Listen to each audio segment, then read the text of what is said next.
નમસ્કાર વિદ્યાર્થી મિત્રો, એક નવા વિડીયોમાં આપનું હાર્દિક સ્વાગત છે। તો વિદ્યાર્થી મિત્રો, આજે આપણે ધોરણ 8 વિષય ગુજરાતી એકમ નંબર 5 ખોટો જવાબ એનું આજે આપણે સંપૂર્ણ સ્વાધ્યાય સોલ્યુશન કરવાના છીએ વિદ્યાર્થી મિત્રો। તો વિદ્યાર્થી મિત્રો, આપને વિનંતી છે કે શરૂઆતથી માંડીને અંત સુધી આપ આ વિડીયોમાં બન્યા રહેજો। સૌપ્રથમ વિદ્યાર્થી મિત્રો, પાના નંબર 24 ઉપર જે ગુજરાતીનું પાઠ્યપુસ્તક છે એકમ નંબર 5 ખોટો જવાબ, ખૂબ સુંદર મજાની જે પ્રસંગ કથા છે અને એના લેખક છે ફાધર વાલેસ। તો વિદ્યાર્થી મિત્રો, આ બરાબર આપણે યાદ રાખવાનું છે। તમને એક્ઝામમાં પૂછાય કે ખોટો જવાબનો સાહિત્યનો પ્રકાર કયો છે, તો કે પ્રસંગ કથા। એમ પણ પૂછી શકાય કે ખોટો જવાબના લેખક કોણ છે, તો કે ફાધર વાલેસ। તો વિદ્યાર્થી મિત્રો, ખૂબ સુંદર મજાનો જે પ્રસંગ કથા છે એનું એક વખત આપણે અધ્યયન કરી લેવાનું છે। ત્યારબાદ જે આજનો મુખ્ય મુદ્દો જે છે, આજે જે આપણે વાત કરવાના છે એનું સ્વાધ્યાય સોલ્યુશન એટલે કે વાતચીત, એ આપણા ગુજરાતીના પાઠ્યપુસ્તક પાના નંબર 26 ઉપર આવેલું છે વિદ્યાર્થી મિત્રો। તો આપણે સાથે સાથે ગુજરાતીનું પાઠ્યપુસ્તક પણ ખુલ્લું રાખવાનું છે એટલે આપને વધારે ખ્યાલ પડી શકે। સૌપ્રથમ વાતચીતમાં આપણે જોઈએ વિદ્યાર્થી મિત્રો કે એમાં કુલ આપને પ્રશ્નો આપેલા છે 7, એનું આપણે એક એક કરીને સોલ્યુશન કરીએ, એનો જવાબ આપીએ। પ્રશ્ન પહેલો, તમે પરીક્ષા પહેલાં કેવી રીતે તૈયારી કરો છો? તો વિદ્યાર્થી મિત્રો, તમે કઈ રીતના પરીક્ષાની તૈયારી કરો છો એના વિશે આપણે મૌલિક લખવાનું છે। મેં અહીં લખ્યું છે જવાબ કરીને કે હું પરીક્ષા પહેલાં પાઠ્યપુસ્તકોને સારી રીતે વાંચું છું, અઘરા મુદ્દાઓની નોંધ બનાવું છું અને નિયમિત રીતે પુનરાવર્તન કરું છું। છેલ્લી ઘડીની તૈયારી ટાળવા માટે હું વહેલાસર શરૂઆત કરું છું। ત્યારબાદ બીજો પ્રશ્ન છે વિદ્યાર્થી મિત્રો, પરીક્ષા ખંડમાં પ્રશ્નપત્ર મળે ત્યારે તમને ગભરામણ થાય છે કે ઉત્સુકતા, કેમ? તો આ પણ વિદ્યાર્થી મિત્રો આપણો મૌલિક પ્રશ્ન છે। કોઈ વિદ્યાર્થી બની શકે કે એને ગભરામણ થતું હોય ને કોઈને ગભરામણ ન થતું હોય, તો તમને શું અનુભવ તમારો છે એ અહીં આપણે લખવાનો છે। મેં અહીં જવાબ કરીને લખ્યું છે, મને થોડી ઉત્સુકતા થાય છે કારણ કે મને જાણવાની ઈચ્છા હોય છે કે પ્રશ્નો કેવા હશે અને મેં જે તૈયારી કરી છે તે કેટલી સફળ થશે। થોડી ગભરામણ પણ થાય છે પણ હું શાંત રહેવાનો પ્રયત્ન કરું છું। પ્રશ્ન નંબર ત્રીજો, કોઈ પ્રશ્નનો જવાબ તમને ન આવડે તો તમે શું કરો છો? જવાબ, જો મને કોઈ પ્રશ્નનો જવાબ ન આવડે તો હું પહેલાં તો પ્રશ્નને શાંતિથી ફરીથી વાંચું છું અને સમજવાનો પ્રયત્ન કરું છું। પછી હું મારા મગજમાં તે પ્રશ્નને લગતી માહિતીને યાદ કરવાનો પ્રયત્ન કરું છું। જો તો પણ જવાબ ન મળે તો હું તે પ્રશ્નને છોડી દઉં છું અને બીજા પ્રશ્નોના જવાબ લખવા પર ધ્યાન આપું છું। છેલ્લે જો સમય બચે તો હું ફરીથી તે પ્રશ્ન પર વિચાર કરું છું। ચોથો પ્રશ્ન છે, પરીક્ષામાં પૂછાયેલ પ્રશ્નોના જવાબ સાચો છે કે ખોટો એ કેવી રીતે નક્કી કરશો? જવાબ, પરીક્ષામાં પૂછાયેલ પ્રશ્નોના જવાબ સાચા છે કે ખોટા એ નક્કી કરવા માટે હું મારા જ્ઞાન અને સમજણનો ઉપયોગ કરું છું। હું જવાબને પ્રશ્ન સાથે સરખાવું છું અને જોઉં છું કે તે તાર્કિક અને સુસંગત છે કે નહીં। જો મને કોઈ જવાબ વિશે શંકા હોય તો હું તેને ફરીથી તપાસું છું અથવા શિક્ષકને પૂછું છું। પાંચમો પ્રશ્ન છે, પાઠ્યપુસ્તક સાથે રાખીને પરીક્ષા આપવાની હોય તો તમને ગમે, કેમ? જવાબ, હા, પાઠ્યપુસ્તક સાથે રાખીને પરીક્ષા આપવાની હોય તો તે મને ગમે કારણ કે તેનાથી મને જવાબ શોધવામાં સરળતા રહે છે અને હું વધુ આત્મવિશ્વાસથી જવાબ લખી શકું છું। છઠ્ઠો પ્રશ્ન છે, તમે કોઈ પણ બાબત માટે નિર્ણય લેતા પહેલાં કોઈનો અભિપ્રાય લો છો? શા માટે? જવાબ, હા, હું કોઈ પણ બાબત માટે નિર્ણય લેતા પહેલાં કોઈનો અભિપ્રાય લઉં છું કારણ કે તેનાથી મને વિવિધ દ્રષ્ટિકોણ મળે છે અને હું વધુ સારો નિર્ણય લઈ શકું છું। પ્રશ્ન નંબર 7મો છેલ્લો, તમારા લીધેલા નિર્ણય માટે તમને બીજાનું સમર્થન મળે તો જ તમે નિર્ણયને યોગ્ય માનો છો, કેમ? જવાબ, ના, એવું જરૂરી નથી કે બીજાનું સમર્થન મળે તો જ હું મારા નિર્ણયને યોગ્ય માનું। હું મારા પોતાના વિચાર અને મૂલ્યોના આધારે નિર્ણય લઉં છું। જો બીજા લોકો મારા પર નિર્ણય સાથે સહમત ન હોય તો પણ હું મારા નિર્ણય પર અડગ રહી શકું છું। ત્યારબાદ વિદ્યાર્થી મિત્રો, મુખ્ય પ્રશ્ન બીજો, તો એ પહેલાં વિદ્યાર્થી મિત્રો આપને વિનંતી છે કે વિદ્યાર્થી મિત્રો આ વિડીયો આપને પસંદ આવે તો વિડીયોને એક લાઇક કરી દો અને આ વિદ્યાર્થી મિત્રો હજી તમે પણ મારી આ યુટ્યુબ ચેનલ સુરેશ સાહેબ નામની ચેનલને સબસ્ક્રાઈબ ન કરી હોય તો પ્લીઝ જરૂર એકવાર સબસ્ક્રાઈબ કરી દેજો, કેમ કે વિદ્યાર્થી મિત્રો આ ચેનલમાં હું ધોરણ 4થી માંડીને ધોરણ 12 સુધીના ભાષા ગુજરાતી, હિન્દી, સંસ્કૃતના વિડીયો બનાવીને મૂકું છું.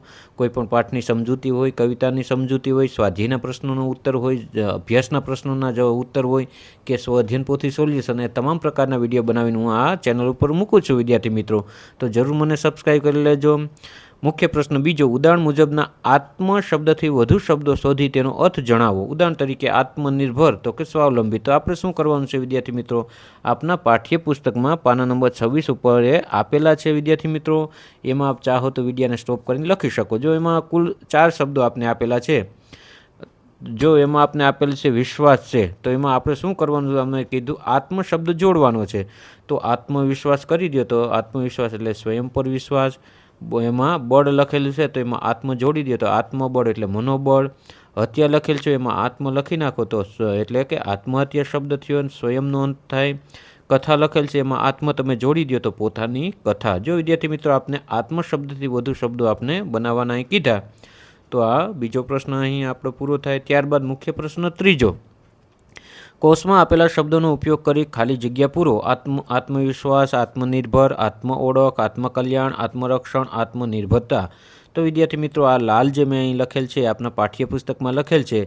ત્યારબાદ આપને એમાં ખાલી જગ્યા આપેલી છે વિદ્યાર્થી મિત્રો. કુલ આપ જોઈ શકો 5 ખાલી જગ્યા છે. તો હવે એક બાદ એક જે ઉપરમાંથી પસંદ કરીને આપણે એની ખાલી જગ્યા પૂરવાની છે.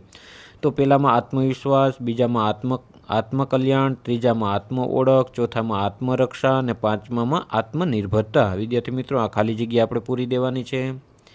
ચોથો પ્રશ્ન છે, નમૂના મુજબના શબ્દનો પ્રયોગ કરી વાક્ય બનાવો. ઉદાહરણ તરીકે કાચું પાકું. તો વિદ્યાર્થી મિત્રો શું કરવાનું છે કે બંને જે શબ્દો છે એ બંને શબ્દોનો ઉપયોગ એક વાક્યમાં થઈ જાય એ રીતના આપણે એક વાક્ય બનાવવાનું છે. નમૂના મુજબ જો અહીં આપણે ઉદાહરણ પાઠ્યપુસ્તકમાં આપેલું છે. ચોથા પ્રશ્નમાં આપણે પાના નંબર આપણે 27 ઉપર છે. તો એમાં કાચું પાકું તો કે ગણિત કાચું હતું પણ વ્યક્તિત્વ પાકું હતું. જો બંને શબ્દોનો અહીં ઉપયોગ થઈ ગયો એવી રીતના કુલ આપને 1, 2, 3, 4, 5, 6, 7, 8 શબ્દો આપેલા છે. એ રીતના આપણે વાક્યો બનાવવાના છે વિદ્યાર્થી મિત્રો. બંનેનો ઉલ્લેખ થઈ જાય એ રીતના. ઉલટું સીધું જે આપને પાઠ્યપુસ્તકમાં જે બ્લુ લાઇનથી મેં લખેલ છે, બ્લુ અક્ષરોથી, એ આપના પાઠ્યપુસ્તકમાં લખેલું જ છે. ઉલટું તો ઉલટું, સીધું તો શું કરવાનું છે વિદ્યાર્થી મિત્રો, આ બંને શબ્દોનો ઉપયોગ થઈ જાય ને વાક્ય સરસ મજાનું બની જાય એ રીતે આપણે વાક્યનું નિર્માણ કરવાનું છે. ઉલટું સીધું તો કે જીવનમાં સુખ અને દુઃખ ઉલટું સીધું આવ્યા કરે છે. મુખ્ય ગુણ તો કે આ યોજનાનો મુખ્ય હેતુ ગરીબી દૂર કરવાનો છે, બાકીના બધા ગુણ છે. ઉપર નીચે, જીવનમાં ઉતાર ચઢાવ ઉપર નીચે આવ્યા કરે છે. આગળ પાછળ, સ્પર્ધામાં કેટલા લોકો આગળ હોય છે તો કેટલાક પાછળ રહી જાય છે. સાચું ખોટું, જીવનમાં સાચું અને ખોટું પારખવાની સમજ હોવી જોઈએ. વધુ ઓછું, મહેનત વધુ કરો તો પરિણામ ઓછું આવવાની શક્યતા ઘટી જાય છે. સવાલ જવાબ, પરીક્ષામાં સવાલ જવાબ લખવાના હોય છે. લાભ ગેરલાભ. તો વિદ્યાર્થી મિત્રો અહીં આપણે કહી શકાય કે લાભ ગેરલાભ છે તો એનું વાક્ય આપણે વિદ્યાર્થી મિત્રો તમારે બનાવવાનું છે. ઉદાહરણ તરીકે ક્યારેક છે એ ધંધો વ્યવસાયમાં આપને લાભ પણ થાય છે તો ગેરલાભ પણ થાય છે. તમારી રીતના વિદ્યાર્થી મિત્રો આપને લખવાનું છે. ત્યારબાદ પાંચમો પ્રશ્ન છે મુખ્ય પ્રશ્ન પાના નંબર 27 ઉપર ગુજરાતીના પાઠ્યપુસ્તકમાં આપેલો છે. યોગ્ય જોડકા જોડો અ ને બ. તો વિદ્યાર્થી મિત્રો આપના પાઠ્યપુસ્તકમાં એક કોષ્ટક આપેલો છે. તો એમાંથી એનો સાચો જવાબ મેં અહીં લખ્યો છે કે પોતાના વિશેનું પ્રશંસાપૂર્ણ આશ્ચર્ય એને આત્મકૌતુક કહેવાય, આત્માનો આદેશ એને આત્માદેશ કહેવાય, પોતાની જીવનકથા એને આત્મકથા કહેવાય, પોતાની જાતને કેન્દ્રમાં રાખનારું આત્મકેન્દ્રિત કહેવાય, પોતે કેન્દ્રમાં હોય તેવું તો કે આત્મકેન્દ્રિત. તો વિદ્યાર્થી મિત્રો આનો સાચો જવાબ છે. આપ ચાહો તો પાઠ્યપુસ્તકમાં ઉદાહરણ તરીકે જો એમાં લખેલ છે કે પોતાના વિશેનું પ્રશંસાપૂર્ણ આશ્ચર્ય તો આત્મકૌતુક એ બીજા નંબરે રહેશે. તો એમાં તમે આપ જોડી પણ શકો છો. મેં અહીં સાચો જવાબ લખેલો છે.